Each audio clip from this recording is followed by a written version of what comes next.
সারা দেশে আওয়ামী লীগ ফুঁসে উঠেছে। আওয়ামী লীগকে কিছুতেই দমানো যাচ্ছে না। এইদিকে এনসিপি নেতা নাসির উদ্দিন পাটোয়ারির ফাঁসি চাচ্ছে বিএনপির জনগণ। বিস্তারিত জানতে ভিডিওগুলো দেখতে থাকুন। গোপালগঞ্জে নির্বিচারে গণগ্রেপ্তার চলছে। যাদের গ্রেপ্তার করা হচ্ছে তারা অধিকাংশই সাধারণ মানুষ। সকাল সন্ধ্যা হরতালে বিভিন্ন জেলায় বিচ্ছিন্ন সংঘর্ষ হয়েছে, ভাঙচুর করা হয়েছে যানবাহন, আগুন দেওয়া হয়েছে গাড়িতে।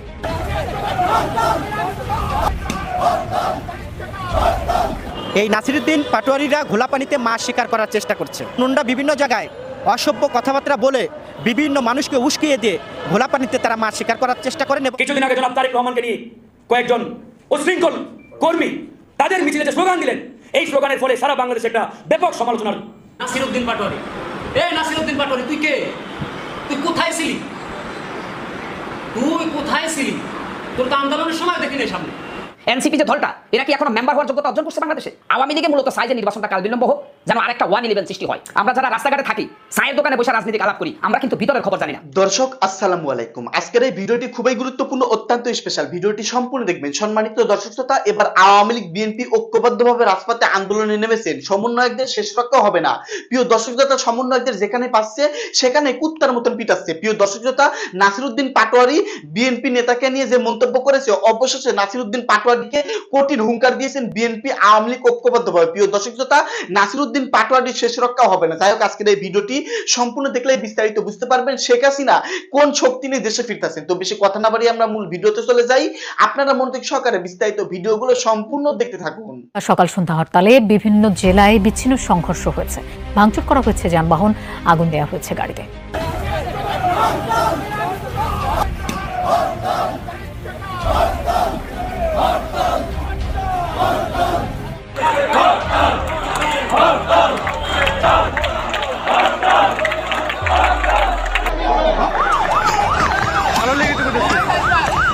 ব্যাপক সংঘর্ষ। নারায়ণগঞ্জে সড়ক অবরোধ প্রতিবাদে অবরোধ করে লাঠিসোঁটা হাতে দফায় দফায়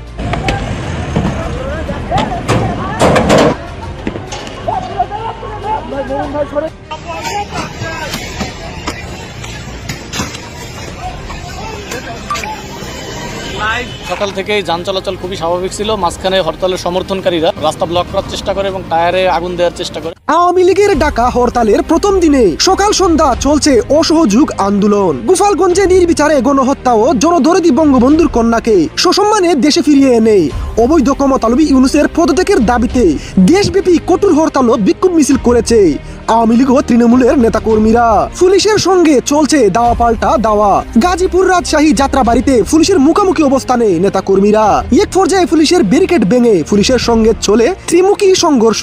এতে আওয়ামী লীগের অসংখ্য নেতাকর্মীরা আহত হন। আওয়ামী লীগের নেতাকর্মীরা বলেন, এই অবৈধ ইউনূসের পদত্যাগ না হওয়া পর্যন্ত এই আন্দোলন আমরা অব্যাহত রাখবো। প্রয়োজনে আমরা শেখ হাসিনার জন্য মরতেও প্রস্তুত আছি। এত সহজে আমরা রাজপথ ছাড়ছি না। এটার শেষ দেখে ছাড়বো আমরা। এদেশে হয় ইউনূস থাকবে, না হয় মুজিবের সৈনিক থাকবে।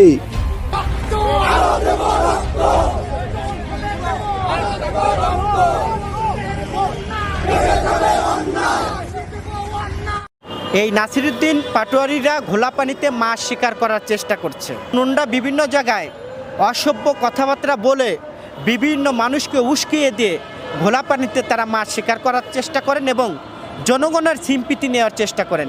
সিনিয়র নেতাদের নিয়ে যেই ধরনের কুরুচিপূর্ণ বক্তব্য দিচ্ছে, শহীদ প্রেসিডেন্ট জিয়াউর রহমানকে নিয়ে যেই ধরনের কুরুচিপূর্ণ বক্তব্য দিচ্ছে, বাংলাদেশের মানুষের পক্ষ থেকে নিন্দা এবং প্রতিবাদ জানাই। তবে নাসিরউদ্দিন পাটোয়ারি সাহেবকে বলতে চাই, আপনি যতই উস্কানিমূলক বক্তব্য দেন, আপনার ওই উস্কানিমূলক বক্তব্যতে বিএনপি পা দেবে না। কারণ আপনারা কোন আশীর্বাদে এই ধরনের কুরুচিপূর্ণ বক্তব্য দেন আমরা জানি। নাসিরউদ্দিন পাটোয়ারি সাহেব কালকে বললেন যে তিনি বাংলাদেশে ছিলেন আর কে নাকি ভারতে ছিলেন। তাকে প্রশ্ন করতে চাই, বিএনপির হাজার না লক্ষ লক্ষ নেতাকর্মী যেই নির্যাতিত, নিপীড়িত, জীবন হারিয়েছে, পঙ্গুত্ব বরণ করেছে, আপনার গুম হয়েছে, তাদেরকে নিয়ে এই ধরনের তুচ্ছ তাচ্ছিল্যতা কথাবার্তা থেকে বিরত থাকা উচিত বলে নাসিরউদ্দিন পাটোয়ারিকে আমি আহ্বান জানাবো। আপনারা যা চাচ্ছেন দেশের মধ্যে একটা বিশৃঙ্খলা তৈরি করে নির্বাচনকে কালক্ষেপণ করার, বিএনপি স্মার্টলি ঠান্ডা মাথায় রাজনীতিকভাবে আপনাদেরকে মোকাবেলা করবে এবং জাতীয় নির্বাচন নিয়ে যতই ষড়যন্ত্র কালক্ষেপণ করার চেষ্টা করেন না কেন, কাজ হবে না। বাংলাদেশের মানুষের দাবি জাতীয় নির্বাচন অন্তর্বর্তী সরকারকে দিতেই হবে। অন্য রাজনৈতিক দলের নেতারা কিন্তু সুযোগ পাবে। ফ্যাসিস্ট হাসিনা বাংলাদেশ থেকে চলে গিয়েছে, তার নেতাকর্মী বাংলাদেশে আছে।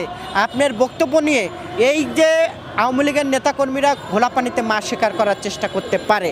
গতকালকে আপনার যে বক্তব্য নিয়ে সারা বাংলাদেশে বিশৃঙ্খলা তৈরি হয়েছে, আমরা দেখেছি যে আওয়ামী লীগের নেতাকর্মীদেরকে নিষিদ্ধ ঘোষিত ছাত্রলীগ আওয়ামী লীগের নেতাকর্মীদের, এই ছাত্র দলের নেতাকর্মীরাই কিন্তু তাদেরকে ধরে ধরে আইনের আওতায় দিচ্ছে, পুলিশের হাতে দিচ্ছে। সেখানে কিন্তু আমি এনসিপির নেতাদের দেখিনি বা অন্য জাতীয় নেতাদের। পুলিশি প্রোটোকল থেকে, রাষ্ট্রীয় প্রোটোকলের থেকে অনেক ধরনের বড় বড় কথা বলা যায়। যেমন গত 17 বছরে গণভবনের থেকে শেখ হাসিনা কথা বলতেন, মুজিব কোর্ট করে শেখ হাসিনার নেতারা কথা বলতেন। এসি রুমে বসে অনেক কথা বলা যায়, রাষ্ট্রীয় প্রোটোকলে অনেক কথা বলা যায়।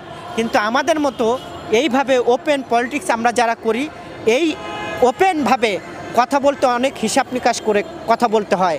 আপনি যেই উস্কানিমূলক কথাবার্তা বলেন, বীরত্ব দেখেন, তাহলে গোপালগঞ্জ থেকে আর্মির কোন গাড়িতে রাজনৈতিক অঙ্গনে আমরা শুনি পালিয়ে আসছেন। তাই আমি বলবো, রাষ্ট্রীয় প্রোটোকলে অনেক কথা বলা যায়, রাষ্ট্রীয় প্রোটোকলের বাইরে অনেক কথাই বলা যায় না। তবে নাসিরউদ্দিন পাটোয়ারী সাহেব এনসিপির নেতাদের শুভবুদ্ধির উদয় হবে যে এই ধরনের কুরুচিপূর্ণ বক্তব্য সিনিয়র নেতা এবং সিনিয়র রাজনৈতিক দলের নেতাকর্মীদের নিয়ে তারা বলবেন না বলে আমি আশা রাখছি। নাসিরউদ্দিন পাটোয়ারী, নাসিরউদ্দিন পাটোয়ারী, তুই কে? তুই কোথায়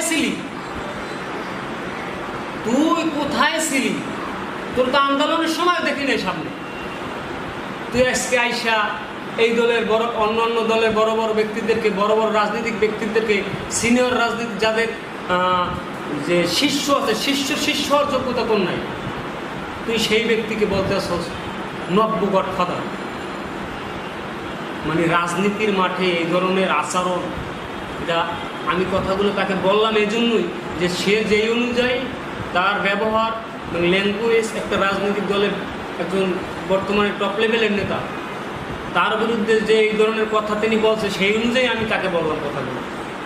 কিন্তু তিনি যেই কথাগুলো বলছে, এগুলোকে আদৌ একটা রাজনৈতিক দলের সিনিয়র নেতৃবৃন্দ, যারা কেন্দ্রীয় কমিটির নীতি নির্ধারক, তাদের সাথে যায়, তাহলে তারা এখনই এই ধরনের কথা বলতে পারতেছে, ভবিষ্যতে কি বলবে? ক্ষমতায় আসলে তারা কি করবে? মানে যারা বিরোধী দল থাকবো, তারা বুঝলাম ক্ষমতায় এসে গেছে, বিরোধী দল যারা থাকবো তারা তো হাসিনার থেকেও ভয়াবহ রূপ তারা ধারণ করবে। অবাস্তবের কিছু না, অবশ্যই হাসিনার থেকে তারা ভয়াবহ রূপ ধারণ করবে। দেখেন যারা উদাহরণ 11 মাসে 10 মাস আমরা দেখতে পাচ্ছি, টেন্ডারবাজি, চাঁদাবাজি, বিভিন্ন বড় বড় কোম্পানি দখল, কোন অপকর্ম তারা করে না। টাকার বস্তা পাওয়া যায় তাদের বাসা থেকে, গাড়ির ভিতরে ভিডিও ভাইরাল হয়, বাইকে দিয়েছে 48 লাখ। তা তারা এই ধরনের অপকর্ম করে, আর অথচ অন্যান্য দলের উপর চাঁদাবাজের ট্যাগ লাগাইতেছে। আরে বেটা, তোরা যে বড় চাঁদাবাজ, তোরা নির্বাচনটা দে, তোরা তো এই মূলত এই ধরনের করতেছে, নির্বাচন পিছানোর জন্য তোরা চেষ্টা করতেছে, এই জন্য যে এই মুহূর্তে নির্বাচন হলে একটি বড় দল বাংলাদেশে তারা ক্ষমতায় আসবে। আসার পরে তোরা যেই 10 মাসে যে অপকর্ম করছো, সেই অপকর্মগুলো সামনে আসবে। আর তোরা চাচ্ছস নির্বাচনটা বানচাল করে দিই, এই বিরোধী দলের নেতাকর্মীদেরকে দাবাই রেখা তোরা একটা সুস্থ একটা পরিকল্পনা করতেছিস, যেন ওই বড় শক্তিশালী দলটা তাদের অবস্থান তৈরি করতে না পারে। এই জন্যই তোরা এই ধরনের কাজ করতেছিস। বেটা, তোদের ডাকে সাড়া দিয়ে সারা বাংলাদেশের মানুষ এই জুলাই আগস্টে আন্দোলনে নামছিল, সকল শ্রেণী পেশার মানুষ নামছিল, একটা রিস্কাওয়ালা থেকে শুরু করে সরকারি বড় বড় কর্মকর্তা পর্যন্ত। তাদের আবেগের জায়গাটারে আজকে তোরা বিকৃত করে তোরা আজকে যে জুলাই পদযাত্রা, এটা বৈষম্য বিরোধী ছাত্র আন্দোলন দিতে পারে জুলাই পদযাত্রা, তোরা এনসিপির রাজনৈতিক নেতৃবৃন্দ তোরা দিতে পারছ না। আজকে সেই বিষয়টা নিয়ে গোপালগঞ্জে এই যে মানুষগুলা হত্যা হইল, একটা জেলাকে যেভাবে তারা হেয় প্রতিপন্ন করে কথা বললো, এটা তো আমার মনে হয় আমার জেলা বরগুনাকে যদি কেউ বলে যে মাস টু বরগুনা এবং গোপালগঞ্জের নাম নিশানা থাকবে না, ওখানে যারা আছে তাদের, একটা জেলায় তো একটা দলের লোক থাকে না, বিভিন্ন দলের লোক থাকতে পারে, সেখানে আওয়ামী লীগ থাকতে পারে, বিএনপি থাকতে পারে, জামাত থাকতে পারে, অন্যান্য রাজনৈতিক দল যারা আছে তাদের লোক থাকতে পারে। কিন্তু তোমরা এই নাটক পাটক করে দেশের একটা পরিস্থিতি গোলাটে পড়ে। এনসিপি যে দলটা, এরা কি এখনো মেম্বার হওয়ার যোগ্যতা অর্জন করছে বাংলাদেশে? আওয়ামী লীগে মূলত চায় যে নির্বাচনটা কাল বিলম্ব হোক, যেন আরেকটা 1-11 সৃষ্টি হয়। আমরা যারা রাস্তাঘাটে থাকি, চায়ের দোকানে বসে রাজনীতিক আলাপ করি, আমরা কিন্তু ভিতরের খবর জানি না। ভিতরে আরেকটা ষড়যন্ত্র চলছে। আমরা সাধারণ জনগণ পাড়া মহল্লায় চায়ের দোকানে বলতেছি ইউনূস সাহেবে ভালো, উনিই থাকুক, কিন্তু আসলে যে ভিতরে কি হচ্ছে এটা সাধারণ জনগণ যারা রাজনীতি করে না তারা ওই ন্যারেটিভটা বুঝতে চেষ্টা করতেছেন না। ভিতরে আরেকটা ষড়যন্ত্র চলছে। নির্বাচিত গভর্নমেন্ট যদি ক্ষমতায় না আসে, দেশের আইন শৃঙ্খলা থেকে শুরু করে কোনো সেক্টর শৃঙ্খলার মধ্যে আসবে না। উনি একজন সম্মানী ব্যক্তি, তিনি একজন জ্ঞানী ব্যক্তি, তিনি একজন প্রফেসর, সব ঠিক আছে, কিন্তু উনি যে খেলবেন, উনি বলছে উনি বড় মাঠের খেলোয়াড় ডক্টর ইউনূস সাহেব, কিন্তু উনাকে বল জুগিয়ে দেওয়ার মতো নির্ভরযোগ্য স্ট্রাইকার তো উপদেষ্টা পরিষদে নেই। আপনি দেখেন যে বর্তমান সাম্প্রতিক একজন বাংলাদেশের হাক্কানি আলেম তিনি বলেছেন ডক্টর ইউনূস যেভাবে ক্ষমতায় এসছে এটা নাকি নবী রাসূলের কায়দায় এসেছে। ভাই, অতিভক্তি সোরের লক্ষণ। 17 বছর বিএনপি ভোট অধিকারের জন্য শেখ হাসিনার সাথে লড়াই করেছে, সংগ্রাম করেছে, জীবন দিয়েছে, রক্ত দিয়েছে। এখন আপনারা বলতেছেন যে বালির টাক সরাইতে পারে নাই বিএনপি, খালেদা জিয়াকে মুক্ত করতে পারে নাই। আসলে শেখ হাসিনা তো চেঙ্গিস খানের মতো রাজনীতি করছে, একেবারে হিটলারের মতো। সেখানে তো কেউই হাসিনার সামনে দাঁড়াতে পারে না, কারণ প্রশাসন সরাসরি গুলি করছে পাখির মতো। এজন্য হয়তো বিএনপি যারা করে তারা রাস্তায় দাঁড়াতে চেষ্টা করছে, কিন্তু তারা গুলির সামনে আপনি কতক্ষণ দাঁড়াবেন? কিন্তু 5 তারিখে যেটা হয়েছে সেটা তো একেবারে সকল আমজনতা মিলেই রাস্তায় নেমেছে আমাদের কোমলমতি শিক্ষার্থীদের ভবিষ্যৎ চিন্তা করে। এবং যখন আমার সন্তান বা আমার ভাই চোখের সামনে গুলিবিদ্ধ হয়েছে তখন এটা সকলের হৃদয়ে আঘাত লাগছে, দেখে আমরা সবাই নামছি। না হলে কি শেখ হাসিনার পতন হইতো? এখন আপনারা যে নির্বাচন কাল বিলম্ব করতে চাচ্ছেন, ডক্টর ইউনূস সাহেব একজন সম্মানী ব্যক্তি, বিএনপি উনার প্রতি পূর্ণাঙ্গ সমর্থন আছে বিদায় উনি এখনো ভালো আছেন। যদি বিএনপি উনার কাছ থেকে সমর্থন ফিরিয়ে নেয় তাহলে তো উনি যেটা বলছেন যে আমি পদত্যাগ করতে পারি, তো তাহলে তো পদত্যাগ করবে, একটা অন্যরকম একটা 1-11 সৃষ্টি হয়ে যেতে পারে দেশে। তাহলে এটা চাচ্ছে এক ধরনের কুচক্রী মহল, দেশ বিরোধী স্বার্থন্বেষী মহল। তারা একটা বয়ান তৈরি করছে যে ডক্টর ইউনূস 5 বছর পর্যন্ত ক্ষমতায় থাকুক। নির্বাচিত গভর্নমেন্ট যদি ক্ষমতায় না আসে, দেশের আইন শৃঙ্খলা থেকে শুরু করে কোনো সেক্টর শৃঙ্খলার মধ্যে আসবে না। আপনি দেখেন আজকে বহির্বিশ্ব থেকে অনেকটাই আমরা দেখতেছি যে বিচ্ছিন্ন হয়ে যাচ্ছি, আন্তর্জাতিক ইয়েটা আমরা কমে যাচ্ছে। এখন অনেকে বলেন যে ডক্টর ইউনূস পশ্চিমা বিশ্বের কাছে শ্রেষ্ঠ মহানায়ক, তাহলে রোহিঙ্গা ইস্যুতে আমরা জানি যে রোহিঙ্গা প্রত্যাবর্তন হবে, আরও উল্টা নতুন রোহিঙ্গা ঢুকতেছে। তাহলে ডক্টর ইউনূস সাহেব কি করছেন? উনি একজন সম্মানী ব্যক্তি, তিনি একজন জ্ঞানী ব্যক্তি, তিনি একজন প্রফেসর, সব ঠিক আছে, কিন্তু উনি যে খেলবেন, উনি বলছে উনি বড় মাঠের খেলোয়াড় ডক্টর ইউনূস সাহেব, কিন্তু উনাকে বল জুগিয়ে দেওয়ার মতো নির্ভরযোগ্য স্ট্রাইকার তো উপদেষ্টা পরিষদে নেই। আপনি দেখেন যে বর্তমান ডক্টর ইউনূস সাহেবের আশেপাশে যেসব উপদেষ্টা আছে এদের অনেকের বয়স 26-27 বছর ভাই, এরা ফিটার খাওয়া বাচ্চা 21 দিনের ভাই, এরা কি বুঝে দেশের ভাই? তো ডক্টর ইউনূস সাহেব উনি পদত্যাগের একটা গুঞ্জন, নাহিদ ইসলামকে ডাকলেন, অথচ তিনি জামাতকে ডাকলেন না, বিএনপিকে ডাকলেন না। তার মানে কি এনসিপি কি ভাই? এনসিপি যে দলটা, এরা কি এখনো মেম্বার হওয়ার যোগ্যতা অর্জন করছে বাংলাদেশে? আপনারা কেন ভাই বাস্তবতা বুঝেন না? আর আমাকে বলতেছেন আমি বিএনপি আওয়ামী লীগের দালালি করতেছি, বিএনপির দালালি করতেছি। ভাই, হয়তো একদিন বুঝতে পারবেন যে বাস্তবতা কোনটা। আমরা যারা সাধারণ পাবলিক আছি, আমরা যারা রাস্তাঘাটে থাকি, চায়ের দোকানে বসে রাজনীতিক আলাপ করি, আমরা কিন্তু ভিতরের খবর জানি না। ভিতরে আরেকটা ষড়যন্ত্র চলছে। আমরা সাধারণ জনগণ পাড়া মহল্লায় চায়ের দোকানে বলতেছি ইউনূস সাহেবে ভালো, উনিই থাকুক, কিন্তু আসলে যে ভিতরে কি হচ্ছে এটা সাধারণ জনগণ যারা রাজনীতি করে না তারা ওই ন্যারেটিভটা বুঝতে চেষ্টা করতেছেন না। ভিতরে আরেকটা ষড়যন্ত্র চলছে।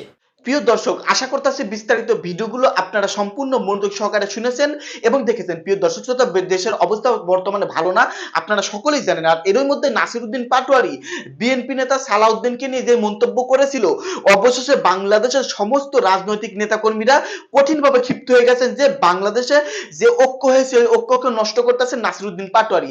এই জন্য নাসিরউদ্দিন পাটোয়ারি শাস্তি চাচ্ছে বাংলাদেশের জনগণ এবং বিভিন্ন রাজনৈতিক নেতাকর্মী। দর্শক শ্রোতা, এইদিকে আবার আওয়ামী লীগ হরতাল দেখেছে, পুরো বাংলাদেশ অচল করে ফিরতেছে, অন্তর্বর্তীকালীন সরকার কঠিন বিপদের মুখে পড়তে গেছে। মাইতে দর্শক, আজকের এই ভিডিওতে যে আলোচনাগুলো শুনতে পারলেন এগুলো সম্পর্কে আপনাদের মূল্যবান মতামত ভিডিওর কমেন্টে অবশ্যই লিখে জানিয়ে দিবেন। প্রিয় দর্শক, ভিডিওটি এখানে শেষ করছি।